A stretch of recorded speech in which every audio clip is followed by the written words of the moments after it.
Hi everyone, welcome to another episode of Back to Art with Titilope, and we continue with our DSC series. This week we'll be talking about another woman in the Bible whose name is Tamar. Tamar's story is found in the book of Genesis 38. And who is Tamar? Tamar is the daughter-in-law of Judah. Judah is one of Israel's 12 sons. Now, remember that Judah was one of those who sold Joseph into slavery in Egypt. That's on the side. Now we are concerned about Tamar. Tamar was married to Judah's first son, and after a while the guy died.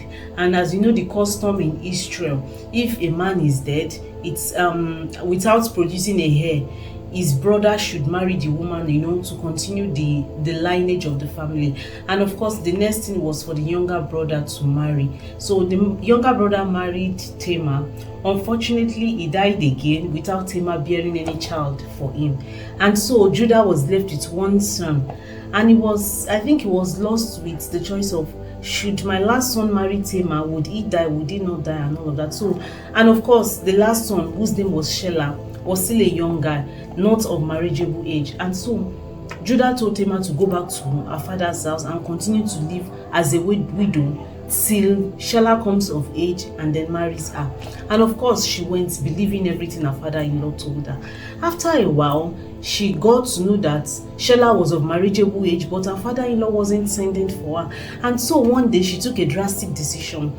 After Judah's wife had died, she heard from someone that Judah was coming with a friend to the village close to us for sheep shearing. And so she decided to do something. She did it passionately, because whatever she's doing really was to buy a future for herself, was to make sure there's someone to take care of her in her old age. Because according to the customs of the land, if she's not married, she cannot go back to her father's house. Her father's family cannot take care of her again. It's either she begs or she becomes a prostitute.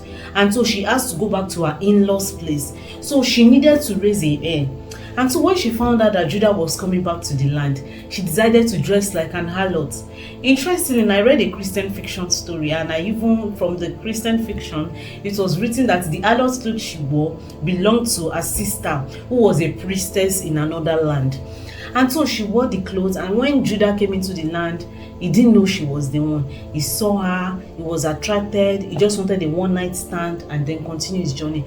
And of course, Tamar went through the process. She had this one-night stand with her father-in-law, with Judah.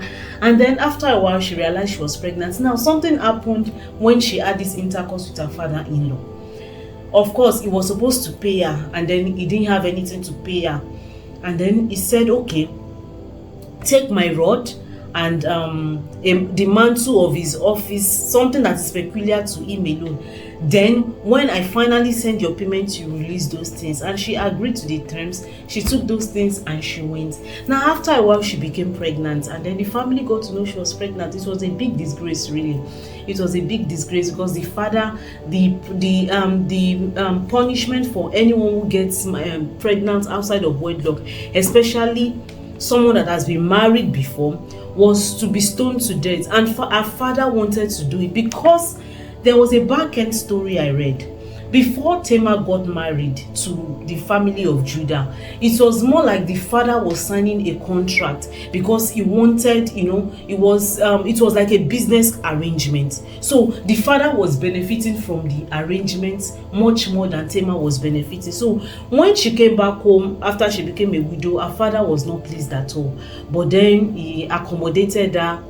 She's his daughter anyway. And so when he got to know that she was pregnant, it was like, oh, you've played the harlot, I will gladly stone you to death. And then the pressure was much. Her mother was not happy, her siblings were not happy, they were ready to stone her to death. And then she brought out her staff and the mantle and said that whoever owns this is responsible for the pregnancy. And when they checked, they took it to Judah. Judah realized that it was for him, and he was ashamed. And what I could term that Tamar did was, I could see the power of focus.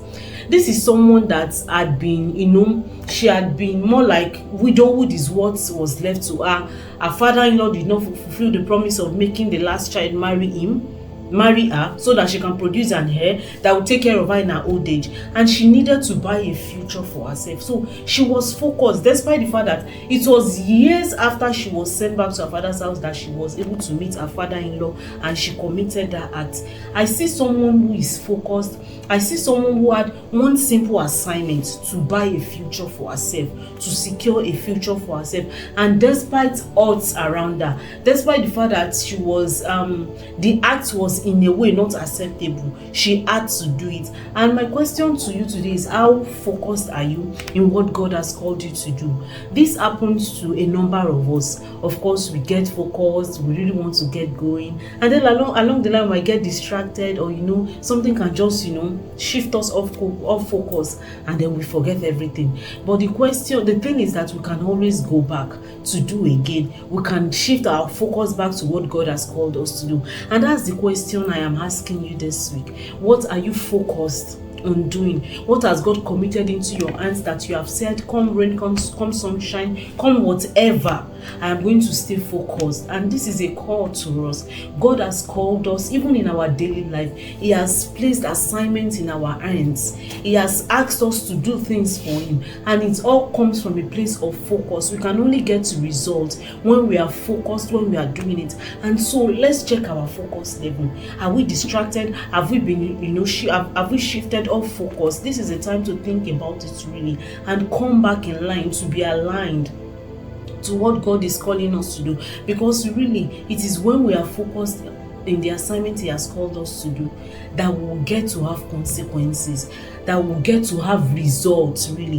That we will get to have things that we can show forth, that this is what God has called me to do and this is the result. It could be challenging in our present world, the 21st century women.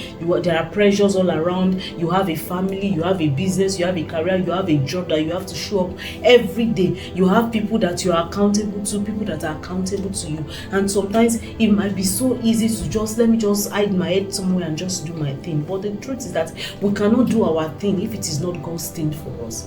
And we can only do God's thing consistently when we are focused. And this also speaks to me. Are we focused with that which God is calling us to do? God is calling us to be of one, He wants to be our only audience. He wants, He has called us to an audience of one, and that is the audience of Him. And we can only be it can only be our only audience if we are focused. God is calling us to a place of focus. And even as we journey on this week, I implore you to shift your focus back to God and stay in line, stay in alignment with Him, because it is with that you can have results to show for. All right, I look forward to be back again next week. Bye. Do have an amazing week ahead.